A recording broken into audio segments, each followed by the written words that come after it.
জয় জগন্নাথ। কেমন আছেন সবাই? আশা করি সবাই ভালো আছেন, সুস্থ আছেন। আমিও ভালো আছি, কিন্তু এতটাও ভালো নেই বন্ধুরা। শরীরটা আজকে একটু খারাপ লাগছে বলবো বন্ধুরা। এখানে দেখো ওয়েদারটা আজকে একটু রোদ আছে, একটু মেঘলাও আছে। সকালবেলা নিত্যকর্ম এখন পুরো শেষ হয়ে গেছে, আর হচ্ছে এখানে ঠাকুর সেবাও দিয়ে দিয়েছি বন্ধুরা।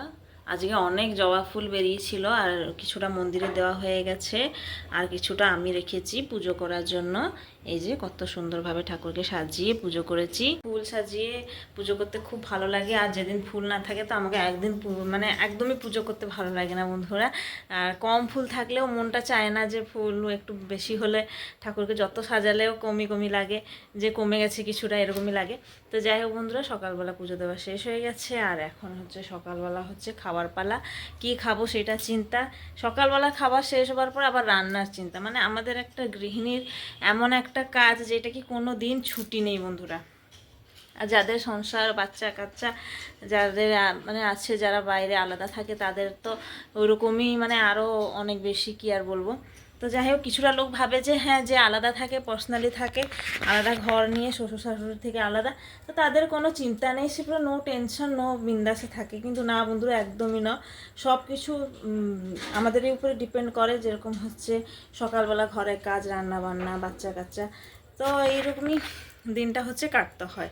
তো এখানে দেখো বন্ধুরা, আমার ওয়াইফাই এখনও অবধি ওরকম হচ্ছে, মানে এত বাজে লোক, একদমই আসলো না ঠিক করতে। আবার বলেছে আজকে 2টো থেকে 3টের মধ্যে আসবে। জানি না আসবে কি না, আমাকে বাধ্য তো আবার এক্সট্রা নেট রিচার্জ করতে হয়েছে মোবাইলে।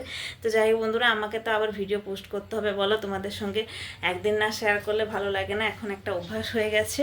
তো এখন চলে এসেছি রান্না। দুধ রাখা আছে, আর কালকে আমি দুধ খাইনি।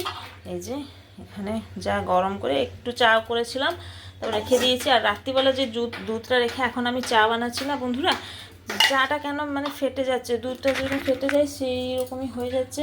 মানে চা পাতা, চিনি, তারপরে আদা, সব কিছু আমার নষ্ট।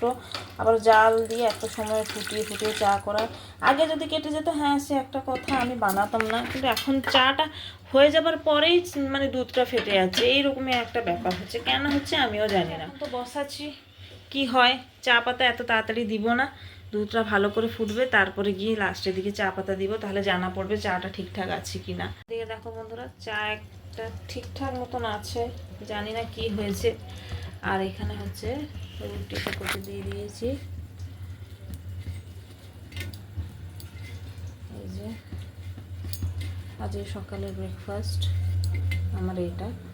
আমাকে এরকম খেতে খুব ভালো লাগে, শুধু চা দিয়েও এরকম রুটি ডুবিয়ে খেতে খুব ভালো লাগে। আমি রুটি না সেঁকলেও আমার চলবে, শুধু বাটারটা মাখাবো বলে এরকম করছি, না হলে আমার ওরকমই শুধু দিয়ে দিলেও আমি চার সঙ্গে খেয়ে নিই। পুরা ব্রেকফাস্ট খাওয়ার পরে এখন আবার রান্নাঘরে চলে এসেছি। বরমশাই কী নিয়ে আসছে সেটা আপনাদেরকে দেখাবো। ভাত হয়ে গেছে, আজকে শরীরটা একটু ভাল লাগছে না, তাই তাড়াতাড়ি রান্না করে একটু রেস্ট নেব। আর এখানে দেখো আলু ছোট ছোট সাইজে কেটে দিয়েছি, কিসের জন্য সেটা আমি দেখাচ্ছি। আর এখানে পেঁয়াজ কুচি, টমেটো কুচি সব রেডি করে দিয়েছি। তার মধ্যে দেখো বন্ধুরা, এখানটা সব কিছু মশলা মশলি রেডি করে রেখে দিয়েছি। কারেন্ট যদি চলে যায় তাহলে আর বাটতে পারবো না, তাই জন্য এখানে 2টো শুকনো লঙ্কা, জিরে, আদা, রসুন এটাকে হচ্ছে গ্রাইন্ড করব। আর আজকে বরমশাই এনেছে হচ্ছে, দেখাচ্ছি, চিংড়ি মাছ এনেছে। এই যে দেখো বন্ধুরা, আজকে বরমশাই চিংড়ি মাছ এনেছে। তো এই চিংড়ি মাছটাকে ঝটপট করে বেছে নেব, বেছে নিয়ে পাতলা ঝোল করব। তো যাই আগে এটাকে ঝটপট করে বেছে নিই। তো বন্ধুরা দেখো, এই যে একটা একটা করে বেছে দিচ্ছি চিংড়ি মাছ। বড়মশাইকে বলেছিলাম ওখান দোকান দিয়ে বেছে নিয়ে আসো, কিন্তু অনেক ভিড় ছিল, দেরি হয়ে যাবে। কাল থেকে আমরা কেউ আমিষ খাবো না, 1 মাস অবধি, শ্রাবণ মাস। যা আমার মেয়ে খাবে, ও দাদু দিদার ঘরে থেকে যা আমিষ আসবে। তাই আজকে লাস্ট হচ্ছে ঘরে বানিয়ে নিচ্ছি। তো তাই জন্য হচ্ছে ভিড় প্রচণ্ড দোকানে, আমাকেই বাঁচতে হচ্ছে। তো চলো আগে বেছে নিই। দেখো বন্ধুরা, মশলা পুরো মিন করে বাটা হয়ে গেছে। গন্ধটা তো দারুণ বেরোচ্ছে, যেহেতু গোটা জিরে আর শুকনো লঙ্কা দেওয়া আছে। আর এখানে আমি চিংড়ি মাছটা ছাড়ানোর পরে খোসা ছাড়িয়ে দিলে কতটুকু দেখা যাচ্ছে দেখো। তো যাই হোক, এটাকে ভালো করে ভেজে নিয়ে তারপরে তরকারিটা বসাবো। তো আজকে আমাদের দুপুরের মেনু হচ্ছে চিংড়ি মাছের ঝোল, ভাত আর সাথে আম।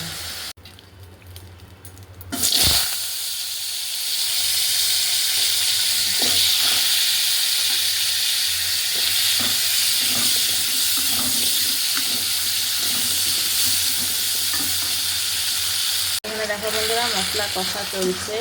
আর প্রথম থেকে দেখালাম না, বলে দিলাম এইরকমই হচ্ছে। আমি অনেকবার বানিয়েছি, প্রায় আমি এরকমই বানাই, তাই প্রথম থেকে আর দেখালাম না। একই জিনিসকে কতবার দেখাবো বন্ধুরা বলো? তো তাই জন্য একটু টমেটো একটু নরম হয়ে গেলে মশলা থেকে তেল ছাড়ার পর আলু আর চিংড়ি মাছটা এখানটা রেখেছি দিয়ে দেবো। আর এখানে হচ্ছে বরমশাই নিয়ে এসছে একটা ডাব, যে এই কাজটা আগে মিটিয়ে দিয়ে তারপরে বসে ডাবের জলটা খাবো।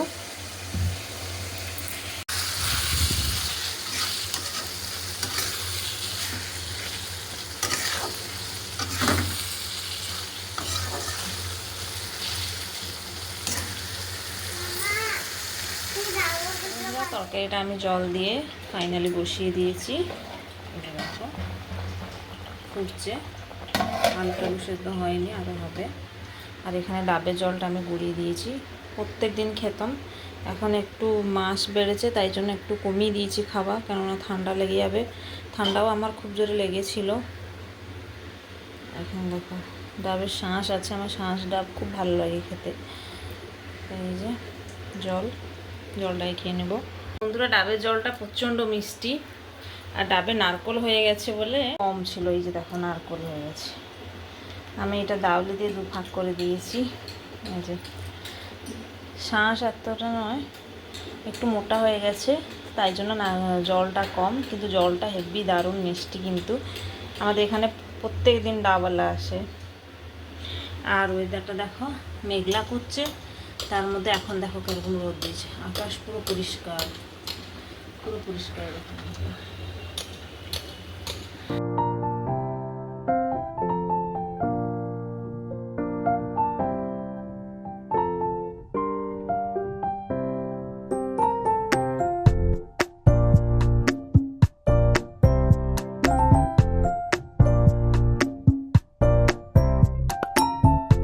এই যে দেখো বন্ধুরা আমার হচ্ছে চিংড়ি মাছের ঝোল পুরো রেডি।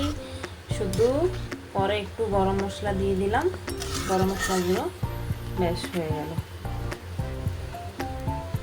দিয়ে দেখো বন্ধুরা এই একটা শসা আছে, এটাকে হচ্ছে এখন কেটে এটাকে স্যালাড করব। আর আমার স্যালাড করতে খুব ভালো লাগে খেতেও, তো যাবো এটাকে এখন স্যালাড করব। আর আম দুটো আছে, এই ছোট আমটা প্রথমে এখন কেটে দেবো, মেয়ে খাবে এখন। মেয়েকে আগে ভাত দিয়ে দিই, তারপরে আমার বরমশাই আসলে আমরা খাবো। তো যাই এটাকে আগে কাটাকুটি করি।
এই যে আমার দুপুরের মেনু রেডি হয়ে গেছে। এখানে চিংড়ি মাছের তরকারি, এখানে স্যালাড আছে, আমাকে এরকমই ভালো লাগে, পেঁয়াজ কুচি, টমেটো এসব দিয়ে, একটু লেবু থাকলে ভালো হতো। আর এখানে আম আর ভাত। তো আজকে দুপুরের মেনুটা আপনাদেরকে কেমন লাগলো অবশ্যই বন্ধুরা কমেন্ট করে জানাবেন। মেয়েকে খেতে দিয়ে আমি একটু এসে বসেছি ফ্যানের তলায়। আর হচ্ছে ফাইনালি ওই যে জিওর কমপ্লেন দেখে এসেছিল দুটো লোক, তারপর হচ্ছে ঠিক করে দিয়ে গেছে। এখন বন্ধুরা রেড সিগন্যাল হয়েছিল, এখন পুরো গ্রিন হয়ে গেছে, টিভিও চলছে, সব কিছু হচ্ছে। থাকলে বন্ধুরা মাথা পুরো খারাপ হয়ে যায়। আর হচ্ছে কি হয়েছে না, বান্দরে হচ্ছে তার কেটে দিয়েছে এরকমই বলছিল ওরা। তো যাই হোক বন্ধুরা, ঠিক করে দিয়েছে, এইটাই বড় কথা, আর কিছু কথা না। এবার জমি হচ্ছে ফোন দেখবো, টিভিও দেখতে পারবো। তো বন্ধুরা আজকে দুপুরের মেনুটা আপনাদেরকে কেমন লাগলো অবশ্যই কিন্তু কমেন্ট করে জানাবেন। তো বন্ধুরা আমরা এখন সন্ধেবেলার দিকে চলে এসেছি, যে সন্ধে দিয়ে দিয়েছি। আজ একটু দেরি হয়ে গেছে, 7টা বাজতে যায়। আর এখানে ওকে পড়া দিয়েছি, ও পড়া করছে। দিনের বেলা একটু তরকারি কি আছে, তারপরে আমার বাবার বাড়িতে আবার মাংস তরকারি দিয়েছিল আমার মেয়েকে, তা ওটাও আছে। তো ওরা খেয়ে নেবে। মনসাই কি রুটি নিয়ে আসবে কি না, বানানোর মতন অবস্থা নেই। আমি তো রুটি ফুটি এসব বানাই না, ওই যা বানায়। তো আজকে আর বানাতে পারবে না, কিনে নিয়ে আসবে। দেখি আমি খাবো, আমার জন্য কিছু নিয়ে আসবে। বন্ধুরা এখানে দেখো চিনি পরোটা, এটা বাড়িতে বানালো বড়মশাই এসে। কেননা আজকে দোকান থেকে বলেছিলাম কিনে আনবে বলে, কিন্তু আজকে কিছু পাওয়া গেল না, তাই আর গেল না। তাই আমি আটাটা মেখে দিলাম, বড়মশাই নিজে বেলাবেলি করে সব বানিয়েছে। আমি বললাম আমি চিনি পরোটা খাবো, তো তাই জন্য চিনি পরোটা আমার জন্য দুটো বানিয়ে দিয়েছে, আমি এখনও একটা খাচ্ছি। আজকের ব্লগটা এতটা অবধি থাক, আবার দেখা হবে একটা নতুন ভিডিওর সাথে। তো সবাই ভালো থাকবেন, সুস্থ থাকবেন, সবাইকে জয় জগন্নাথ, রাধে রাধে। আবার দেখা হবে কালকে আমার ডেলি রুটিন ব্লগে আবার আপনাদের সঙ্গে।